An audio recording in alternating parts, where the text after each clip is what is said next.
this video?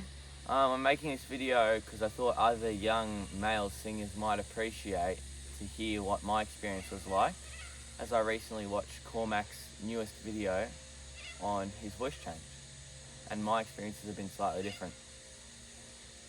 When did your voice start changing?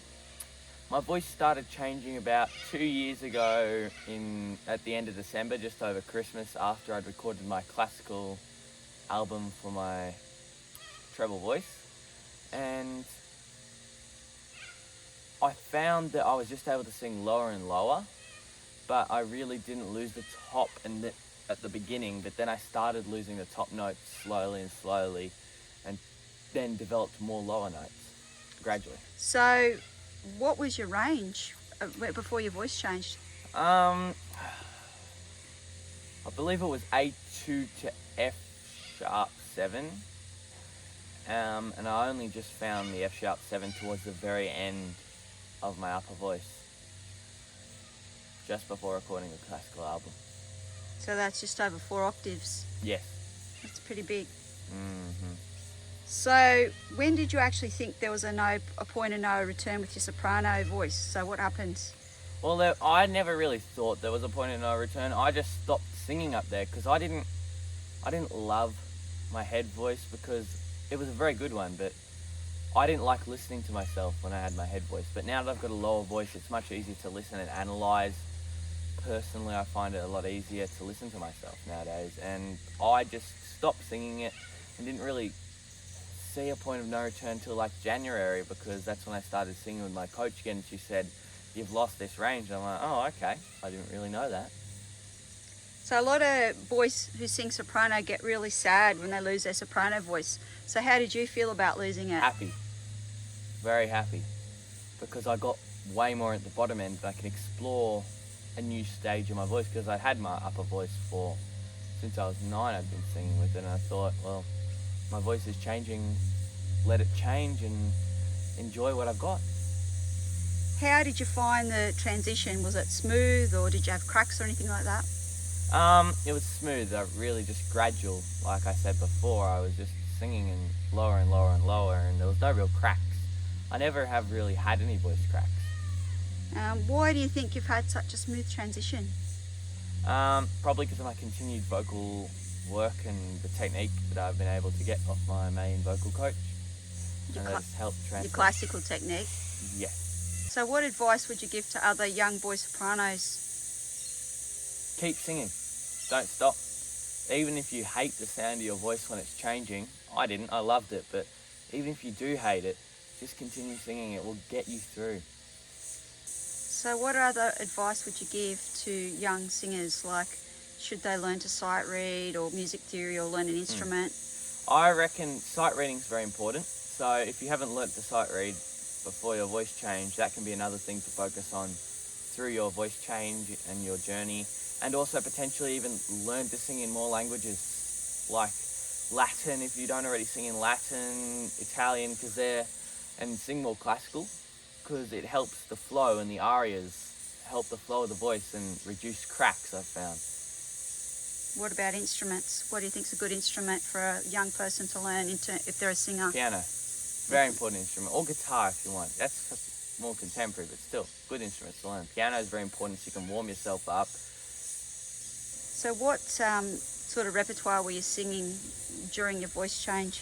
Between classical and contemporary music, I was singing in the classical sort of music. I was singing more arias, traditional arias, and a small amount of lieder. Lieder is harder on the voice, but arias are, as I've said, very good for stepping into your new voice, very smooth, and they're not too big, so always a good place to start when your voice is changing. This is Baroque Italian. Baroque Italian, yes. Okay. And with contemporary, I started doing jazz, started experimenting with jazz, pop, all sorts of music, just stuff. Like my dad would suggest a song and I'd say, sure, I'll do that, and see how it goes. And basically, if you're doing contemporary, have fun. Just have fun with what you're singing. That's the most important part about a voice change. And don't push your voice too far. So what's happened with your voice over the last 18 months to 2 years? Well, I started before the voice changed with 4 octaves, as I said. And then it went down to about 1.5 when I started losing the top end. But then I slowly gained down the bottom and continued working on the upper part of my voice that I still had. And then I lost a tiny bit of range up the top. And then I got up to 2.5, and now I'm just under 3 octaves at the moment. So how did you increase that range after it initially narrowed? I just kept on working on the lower part of my voice and it just came naturally. Do you have any thoughts on what voice type you'll end up with? I personally don't, because I don't have the experience. I don't have years and years of experience of listening to voices and actually gone through a full-on voice change, because the voice is constantly developing. Even till you're 30, it's still developing and changing through your entire life, actually. But I've had my vocal coaches. I recently had a masterclass with Luis Llaneza, a Spanish baritone, and he said he believes I might be a tenor, or a baritone. But my other vocal coach, she believes that I might be a bass baritone potentially. So it's very unclear at this stage, but you never know. I could be anything. But I'm probably not going to be a soprano. That can't happen. I'm a man. That stage is past. Do you plan to pursue singing as a career? Yes, I do. I'd love to be not just classical music, but also contemporary, cross over the bridge between them and do both genres, maybe even explore jazz, country, and many more styles, just because I love music, and the more music I can do, the better. So you don't have any clear idea of what type of singer you'll be yet? You're just trying everything? Yeah, but I do love jazz, I know that. Do you find it difficult to sing in different genres? And what about different languages? I find it actually quite easy. I just flow between them very easily. I can just go from singing a classical aria straight into singing a contemporary pop song.